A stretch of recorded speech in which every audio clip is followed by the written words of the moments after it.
যেখানে দিন শিক্ষা হয় সেখানে আমি দিব। যে হুজুর তো লাভ কি? আমি যে আমার ছেলেকে দিনের শিক্ষায় শিক্ষিত করব, লাভটা কি? শুনেন, ভালো করে শুনেন। বাদশাহ হারুন রশিদ অনেক দিনদার বাদশাহ ছিলেন।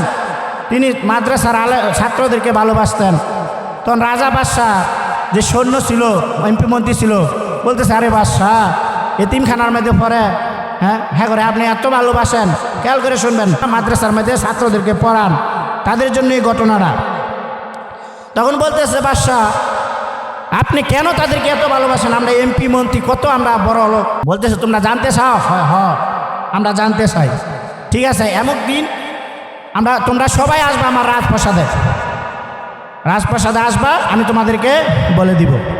এখন সবাই এমপি মন্ত্রী আসলেন, অর্থমন্ত্রী, যত মন্ত্রী আছে, যত এমপি আছে, সব রাজপ্রাসাদে আসলেন। আসার পরে বলছে, বাদশাহ আমরা তো আসছি, কিসের জন্য দাওয়াত দিচ্ছেন? বলছে, তোমরা তো যাচাই করতে চাইছিলে কেন মাদ্রাসা ছাত্রকে ভালোবাসি। ঠিক আছে, তাহলে আমার রাজপ্রাসাদের সামনে একটা পুকুর আছে, তোমরা বলো তো এই পুকুরের মধ্যে কয় চামিচ পানি হবে? খেয়াল করে শুনবেন, একটা পুকুরের মধ্যে কয় চামিচ পানি হবে, এটা কি বলা সম্ভব? রাজা বাদশাহরা এই প্রশ্ন করার পরে বলতেছে, বাদশাহ আপনি কি আমাদের সাথে ইত্রামি করতেছেন? এতদিন যে মনে করছে তলবে আলেমরা ভালোবাসেন, অর্ধেক পাগল হয়েছেন, আর প্রশ্নকেরা পুরা পাগল হয়েছেন, এটা কি সম্ভব? এই বড় পুকুরের মধ্যে কয় চামিচ পানি হবে, এটা কি সম্ভব নাকি? এটা কি প্রশ্ন করলেন? বলছে, ঠিক আছে, এখন আসো আমার লাইনে আসো, কেন আমি মাদ্রাসা ছাত্রদেরকে ভালোবাসি। সেনাপ্রধানকে পাঠাইলেন, যাও একজন মাদ্রাসা ছাত্রকে নিয়ে আসো। ওই সেনাপ্রধান গিয়ে বলছে, হে ভাই মাদ্রাসার ছাত্র, যাও গিয়ে দেখতেছে একজন মানুষ খুব গভীরভাবে পড়ালেখা করতেছে। বলতেছে, বাদশাহ মহাদয় আপনাকে ডাকছেন। বলছে, আমার পরীক্ষা, আমি পড়তেছি, কেন আমাকে ডিস্টার্ব করো? বলছে, না আমার দায়িত্বে নিব, আমার দায়িত্ব আবার আপনাকে পৌঁছায় দিব। তখন বলতেছে, ঠিক আছে আমি যাব। তিনি গেলেন, গিয়ে বাদশাহ মহোদয়কে বললেন, ও বাদশাহ, কেন আমাকে এই পরীক্ষার পড়া থেকে বিরক্ত করে আমাকে নিয়ে আসলেন? আপনি কিসের জন্য রাখছেন? বলছে, বাবা আমার রাজপ্রাসাদের সামনে একটা পুকুর আছে, ওই পুকুরে কয় চামিচ পানি হবে? আমি আমার মন্ত্রী এমপিদেরকে বললাম, তারা উত্তর দিতে নারাজ, তারা বলতেছে এটা পারবো না। বাবা তুমি বলো তো এই পুকুরে কয় চামিচ পানি হবে? আমার বিশ্বাস তুমি বলতে পারবা। যারা বলেন সুবহানাল্লাহ। এই ছাত্র বলল, রাজা বাদশাহ, বাদশাহ মহোদয়, এটা কোনো প্রশ্ন হইল কিনা? দেখেন, অর্ধেক পাগল থেকে পুরা পাগল এমপি মন্ত্রীরা বাদশাকে বানাইলেন, আর এই মাদ্রাসা ছাত্র বলল এটা কোনো প্রশ্ন হইল কিনা? এমপি মন্ত্রীরা হঠাৎ হতভম্ব হয়ে গেল, আর এটা কি বলে? আমরা বলছি বাদশাহ পুরা পাগল হয়ে গেছে, কি প্রশ্ন করলো? আরে বাচ্চা বলছে এটা কোনো প্রশ্নই না। বাদশাহ হারুন রশিদ বলতেছে, বাবা তাহলে বলো তো কিভাবে সম্ভব এটা?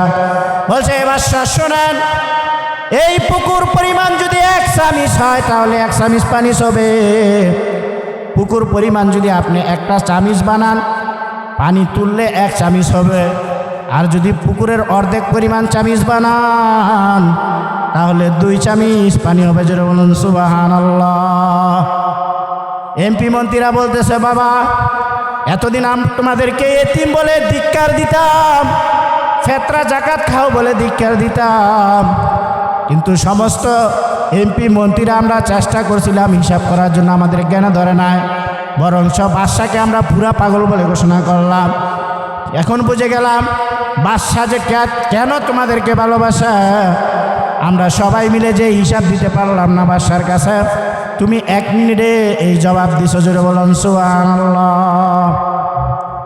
এটাকে বলা হয় মাদ্রাসার ছাত্র, মাদ্রাসার তলবে আলেম ওলামা ইকরাম। তো ছাত্র যদি এরকম জবাব দিতে পারে তাহলে একজন আলেম, একজন হাফেজ কি পরিমাণ জবাব দেবে। এই জন্য আল্লাহ বলেন, আল্লাহ রসুল বলেন যে একজন আলেম কি পরিমাণ জান্নাতে যে নিবে একমাত্র আল্লাহ জানে। কে জানে?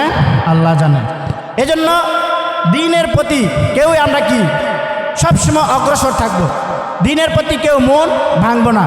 আমাদের আলেমদের উপরে, আমাদের বড় বড় ওলামায়ে কেরামদের উপরে যত আঘাত আসে আমরা মনে করব এই আঘাতটা আমাদের দ্বীন বিজয়ের আঘাত। কিসের আঘাত ভাই? দ্বীন বিজয়ের আঘাত। দিন কোনোদিন আল্লাহ তাআলা নষ্ট করবেন না, কারণ এই দায়িত্ব কে নিছে? আল্লাহ নিজেই নিছেন। দিন আপনার এবং আমার মাধ্যমে আল্লাহ তাআলা কি করবেন? প্রচার করবেন। যদি আপনার আমার মাধ্যমে না হইতো, আল্লাহ তাআলা ফেরেশতার মাধ্যমে কি করতেন? দিন প্রচার করতেন। আর আল্লাহর হাবিব বলেন, জাহান্নামের মধ্যে